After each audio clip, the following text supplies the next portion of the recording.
అందరికీ నమస్కారం. ఈరోజు వైసీపీ ప్రభుత్వ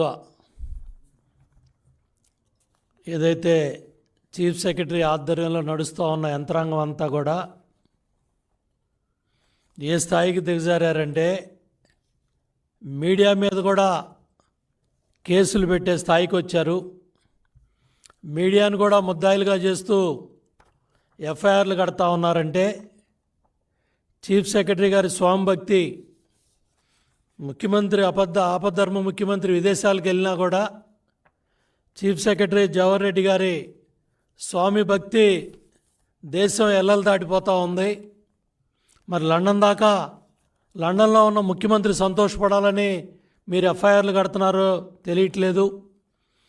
అధికార పక్షంతో అంటగాగిన పోలీసులు ఇప్పటికైనా కళ్ళు తెరవాలి. విశాఖపట్నంలో బాధితులు గోడు చెప్పుకున్నారు. ఎన్నికల అనంతరం జరిగిన హింసది. చాలా స్పష్టంగా డబ్బులు తీసుకోలేదని, ఓటేయలేదని కక్షతో 3 మహిళల మీద దాడి చేసిన సంఘటన వాళ్లే స్వయంగా రికార్డ్ చేసి బయట ప్రపంచానికి తెలియజేశారు. దాని మీద డీసీపీ ప్రెస్ మీట్ని కూడా మీడియా చూపించింది.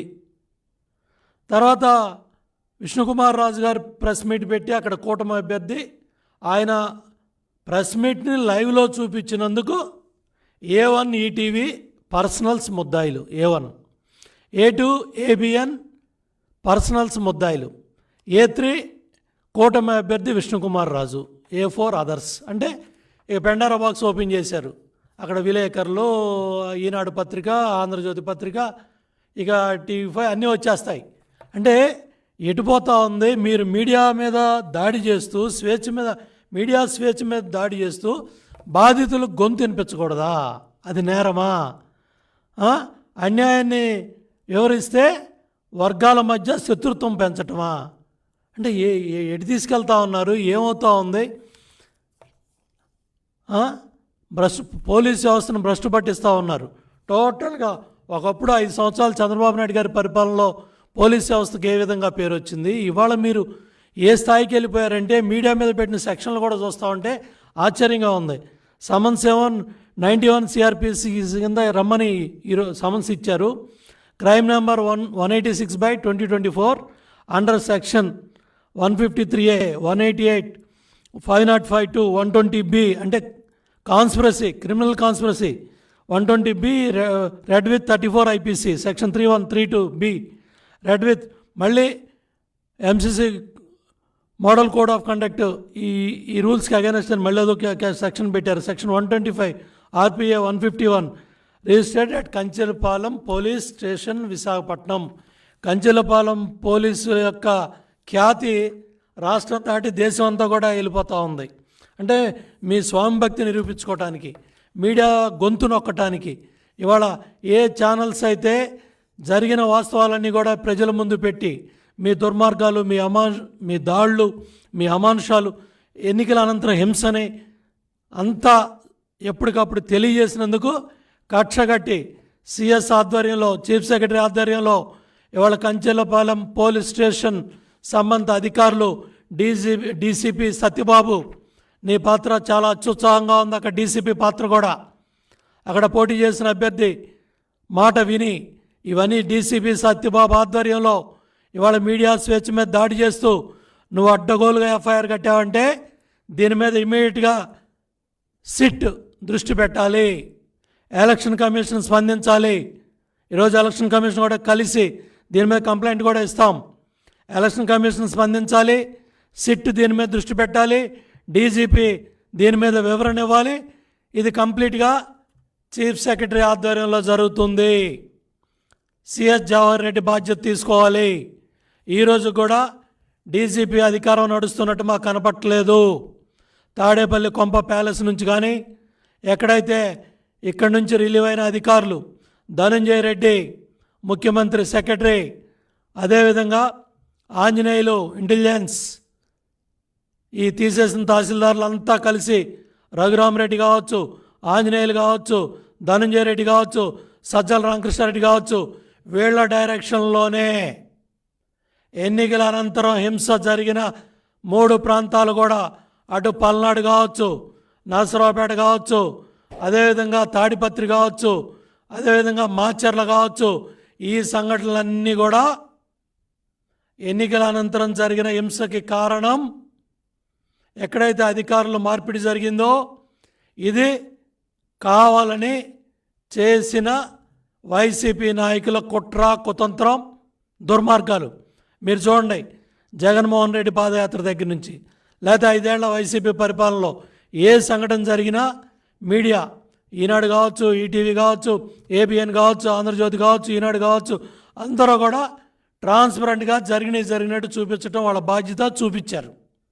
కానీ ఈ విధంగా ఒక మహిళలు వాళ్ళ మీద జరిగిన దాడి, వాళ్ళ తలలో పగిన విధానం, వాళ్ళ కారిన రక్తం, చిందిన రక్తం అన్నీ కళ్ళకు కట్టినట్టు కనపడతా ఉంటే ఒక బాధ్యత గల ప్రజాప్రతినిధి ప్రెస్ మీట్ని లైవ్లో చూపించారని ఇవాళ మీరు మీడియా మీద, ప్రధాన మీడియా మీద, ఈనాడు మీద, ఈటీవీ మీద, ఏబిఎన్ మీద, ఆంధ్రజ్యోతి మీద, వీళ్ళందరి మీద ఎఫ్ఐఆర్ కట్టి ఇన్ని సెక్షన్లు పెట్టి మీరు పత్రికా స్వేచ్ఛని, మీడియా స్వేచ్ఛని మరి కంట్రోల్ చేయాలని, కట్టడి చేయాలనే ప్రయత్నాన్ని పక్కన పెట్టండి.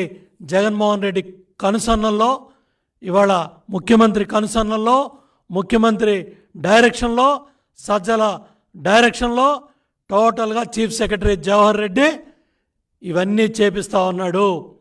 మేము ప్రతిసారి చెప్తా ఉన్నాం, ఏం చీఫ్ సెక్రటరీ పరిపాలన తీరులో ఏ మాత్రం కూడా తేడా లేదు, ఏం చేయాలో అదే చేస్తూ ఉన్నాడు. ఎప్పుడైతే పెన్షన్లు మేము వెళ్ళి చెప్పొచ్చాం, సచివాలయాలకు ఇస్తే వృద్ధులు ఇబ్బంది పడతారని చెప్తే ఆ రోజు అట్టాగే చేశాడు, సచివాలయాలకు పంపించాడు. మళ్ళీ తర్వాత వెళ్ళి వచ్చే నెలలో చెప్పాం, అయ్యా బ్యాంకుల దగ్గరికి వెళ్తే ఇబ్బంది పడతారని, మళ్ళీ బ్యాంకుల దగ్గరికి పంపించాడు. అదేవిధంగా ఈరోజు మీడియా మీద కేసులు పెట్టించే స్థాయికి సిఎస్ ఆధ్వర్యంలో ఇవాళ యంత్రాంగం పనిచేస్తూ ఉందంటే దీన్ని కట్టడి చేయాలని ఎలక్షన్ కమిషన్ని కోరుతాం. అదేవిధంగా సిట్ అధికారులు కూడా ట్రాన్స్పరెంట్గా పనిచేయాలి. ఎందుకంటే ఇవాళ ఏళ్ళన్నీ కూడా మీ గల్లే చూస్తూ ఉన్నాయి.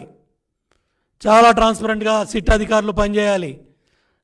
ఏ కర్మ పట్టిందంటే పోలీస్ యంత్రాంగానికి ఒకే స్థాయి అధికారులు వచ్చి ఈ ఎఫ్ఐఆర్ ఈ సెక్షన్ ఎందుకు పెట్టలేదని అడుగుతుంటే తలలు దించుకోవాల్సిన పరిస్థితి కొంతమంది పోలీస్ అధికారులకు వచ్చింది. ఎందుకు వచ్చింది ఈ పరిస్థితి? మీరు అధికార పక్షంతో అంటకాగారు కాబట్టి, మీరు అంటకాగిన పాపానికి, ఎమ్మెల్యేలతో, మంత్రులతో మీరు అంటకాగిన పాపానికి మీ స్థాయి పోలీసు అధికారులు వచ్చి మిమ్మల్ని ప్రశ్నిస్తూ ఉన్నారు. ఈ సెక్షన్ ఎందుకు పెట్టలేదు, ఈ సెక్షన్ ఎందుకు పెట్టారని. మరి దానికి సమాధానం చెప్పలేని పరిస్థితిలో ఇవాళ మీరున్నారు. ఇవాళ బాధితులు గొంతు వినిపించడం నేరమా అని మీడియా అడుగుతుంది. దీనికి సమాధానం చెప్పమని నేను చీఫ్ సెక్రటరీని, డీజీపీని అడుగుతూ ఉన్నాను. ఇవాళ మీడియా ఘోషిస్తూ ఉంది, మీడియా ప్రశ్నిస్తూ ఉంది. వీటి సమాధానాలు ఉన్నాయా మీ దగ్గర? ఇవన్నీ కూడా ఎలక్షన్ కమిషన్ దృష్టిలో పెడతాం. ఇమ్మీడియట్గా ఎవరైతే బాధ్యులైన కంచెలపాలెం పోలీస్ స్టేషన్ అధికారులు, ఎవరైతే స్టేషన్ హౌస్ ఆఫీసర్లుగా ఉన్నారో, ఎవరైతే డీసీపీ కన్సర్న్లో ఇవన్నీ పనిచేశారో దీని మీద విశాఖపట్నం సిపి కూడా స్పందించాలి, వివరణ ఇవ్వాలి. మీరు పెట్టిన చాలా ప్రెస్ మీట్లు ఇదే మీడియా చూపించింది, ఏ సంఘటన జరిగినా చూపించింది. ఆ రోజు రాని ఎఫ్ఐఆర్లో ఈరోజు ఎందుకు వచ్చాయి? ఇది కంప్లీట్గా ఎన్నికల అనంతరం ఓటేయలేదనే కక్షతో అక్కడ పోటీ చేసిన వైసీపీ అభ్యర్థి డైరెక్షన్లో ఈ గొడవ జరిగింది, ఈ దాడి జరిగింది. దాన్ని వేరే పక్కదో పట్టించాలని ఏదైతే చూపించిన మీడియా మీద కక్ష కట్టి ఇవన్నీ చేశారో దీన్ని తీవ్రంగా ఖండిస్తున్నాం. దీని మీద తప్పు చేసిన పోలీసు అధికారుల మీద చర్యలు తీసుకోవాలని కూడా ఇవాళ ఈసీని కోరుతాం, సిట్ అధికారులను కూడా కోరుతాం. అదేవిధంగా మా ఎంపీ అభ్యర్థిగా పోటీ చేసిన కృష్ణదేవరాయలు చాలా స్పష్టంగా చెప్పాడు, మా కాల్ డేటా చూడండి, మేమే అధికారులతో మాట్లాడాం. నేను స్వయంగా కృష్ణదేవరాయలు ఇందాక మీడియా ముందు చెప్పాడు, మేము ట్రాన్స్పరెంట్గా పనిచేసాం, ఏ పోలీస్ అధికారులతో మేము ఒత్తిడి చేయలేదు, ఎవరితో సంబంధం లేదు, మా కాల్ డేటా కూడా ఇస్తానని చెప్పి ఆయన దమ్ముగా ధైర్యంగా మీడియా ముందు మాట్లాడాడు. ఇవాళ వైసీపీ ఎమ్మెల్యేలు పోటీ చేసిన వాళ్ళు, ఎవరైతే వైసీపీ కంటెస్టెడ్ క్యాండిడేట్స్, మీకు ఆ దమ్ము ధైర్యం ఉందా? మీడియా ముందుకు వచ్చి, ప్రజల ముందుకు వచ్చి మీ కాల్ డేటా బయట పెడతాం, పెట్టుకోం, పరిశీలించుకోండి, యాక్షన్ తీసుకోమని చెప్పే దమ్ము ధైర్యం వైసీపీ ఎమ్మెల్యేలకు కానీ వైసీపీ పోటీ చేసిన ఎంపీ ఎమ్మెల్యే అభ్యర్థులకైనా ఎవరికైనా మీకు ఉందని నేను అడుగుతా ఉన్నా. కాబట్టి ఎవరైతే ఈ తప్పు చేసిన పోలీస్ అధికారులు ఉన్నారో వాళ్ళ మీద చర్యలు తీసుకోవాలని, వాళ్ళ మీద ఇమ్మీడియట్గా వాళ్ళ మీద చర్యలు తీసుకొని సస్పెండ్ చేయాలి, పక్కన పెట్టాలని కూడా డిమాండ్ చేస్తూ ఉన్నాను.